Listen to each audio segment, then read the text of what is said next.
Assalamualaikum warahmatullahi wabarakatuh. Berjumpa lagi bersama Mr. Iksan di mata pelajaran IPS. Di channel ini kita akan belajar bersama materi-materi ilmu pengetahuan sosial SMP.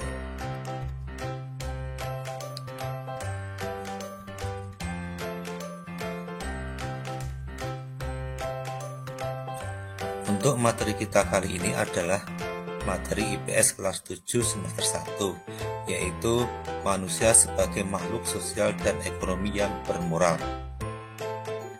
Pada materi atau bab ini pada dasarnya akan dibagi menjadi dua bab, yaitu manusia sebagai makhluk sosial yang bermoral, dan yang kedua adalah manusia sebagai makhluk ekonomi yang bermoral atau Homo economicus. Tujuan pembelajaran kita kali ini adalah satu, untuk memahami manusia sebagai makhluk sosial yang bermoral. Yang kedua, untuk memahami manusia sebagai makhluk ekonomi yang bermoral.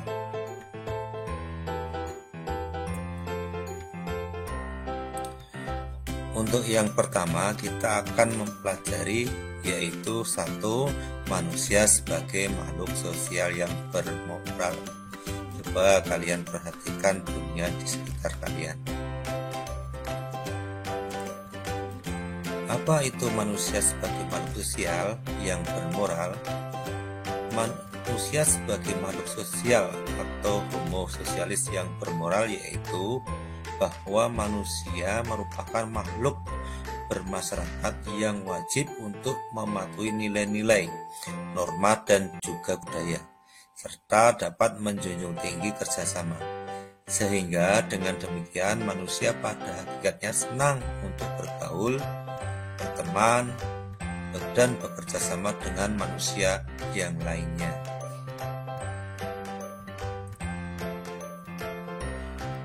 Dalam proses pendidikan dan penyesuaian manusia sebagai individu dan masyarakat ada dua hal yang penting, antara lain satu, sosialisasi.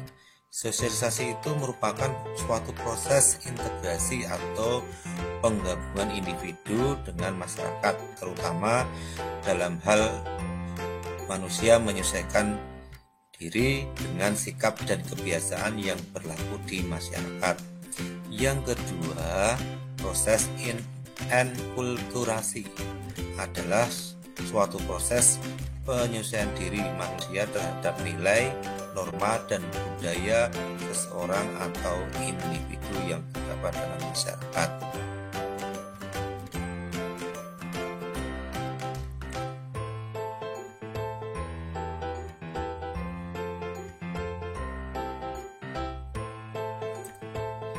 Ciri manusia sebagai makhluk sosial yang bermoral. Di sini saya akan menyebutkan ada dua ciri manusia sebagai makhluk sosial yang bermoral. Yang pertama, berusaha untuk melaksanakan pengendalian diri atau inhibisi. Sebagai contoh, yaitu tidak bermain pada waktu jam pelajaran sedang berlangsung, memperhatikan guru pada saat menjelaskan, serta datang ke sekolah dengan tepat pada waktunya. Yang kedua, ciri yang kedua adalah berusaha menjalankan serta senang bekerja sama, saling tolong-menolong dengan sesama anggota masyarakat. Sebagai contoh, menjaga kebersihan di lingkungan manapun, melakukan kegiatan belajar kelompok, kerja bakti di lingkungan rumah maupun di lingkungan sekolah. Yang kedua, manusia sebagai makhluk ekonomi yang bermoral atau Homo economicus. Manusia selalu mempunyai keinginan untuk memiliki kebutuhan hidupnya yang bersifat rasional dan tidak pernah puas terhadap apa yang didapatnya. Ciri dari makhluk ekonomi yang bermoral ada 6 ciri. Di sini saya akan sampaikan. Yang pertama adalah berusaha untuk melakukan suatu tindakan dalam rangka untuk memenuhi kebutuhan hidupnya. Yang kedua, dalam tindakannya untuk memenuhi kebutuhan hendaknya mengetahui faktor moral. Yang ketiga, dalam usahanya untuk memenuhi kebutuhan, manusia membutuhkan hubungan atau bekerjasama dengan pihak yang lain. Jadi tidak bisa untuk memenuhi kebutuhannya sendiri. Yang keempat, taat terhadap norma agama dan hukum yang berlaku. Jadi dalam memenuhi kebutuhannya dia tidak melanggar agama dan hukum. Yang kelima, berlaku jujur dalam setiap kegiatannya. Jadi dalam memenuhi kebutuhan, misalnya dengan berdagang atau jual beli, dia selalu mengutamakan sifat jujur. Yang keenam, selalu menjaga kelestarian alam. Dalam memenuhi kebutuhannya, selain dia bisa memenuhi kebutuhannya, dia juga memperhatikan agar lingkungan di sekitarnya dapat terus bisa dimanfaatkan secara terus-menerus. Manusia dalam menjalankan tindakan sebagai makhluk ekonomi sebaiknya memiliki aspek-aspek berikut ini. Jadi dalam melakukan tindakan ekonomi, makhluk itu dalam melakukan tindakan ekonomi dalam memenuhi kebutuhannya harusnya yang pertama rasional. Rasional itu ya berdasarkan pikiran, jadi dengan berpikir yang jernih, ya, apa yang dibutuhkan, seberapa banyak, itu yang perlu dipikirkan. Yang kedua, memperhatikan kepentingan pribadi. Yang ketiga, moral. Yang keempat adalah informasi.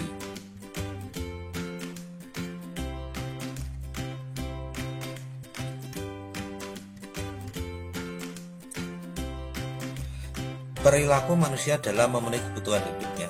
Dalam rangka untuk memenuhi kebutuhan hidupnya, kebutuhan manusia yang sangat banyak jumlahnya dan bermacam-macam, maka biasanya manusia akan bekerja keras untuk memanfaatkan sumber daya yang ada. Jadi ketika manusia itu ingin memenuhi kebutuhan, dia akan bekerja dengan keras agar kebutuhan yang harus dipenuhi itu dapat dipenuhi. Nah, dalam memenuhi kebutuhan hidupnya, biasanya mereka bekerja dengan keras. Terus, apa faktor yang memenuhi kebutuhan manusia kok bisa berbeda-beda? Kebutuhan manusia itu berbeda-beda. Nah, kenapa berbeda-beda? Pasti ada faktornya. Faktor yang mempengaruhi kenapa kebutuhan manusia berbeda itu antara lain. Yang pertama, pendidikan. 2, teknologi. 3, tempat tinggal. 4, usia. Yang kelima, pendapatan. Selanjutnya, selera, lingkungan alam, adat, mode, dan masih banyak lagi faktor-faktor yang mempengaruhi kebutuhan manusia yang berbeda-beda itu. Nah, sampai di sini untuk pertemuan kali ini. Sekian dan terima kasih. Tetap semangat untuk belajar. Wassalamualaikum warahmatullahi wabarakatuh.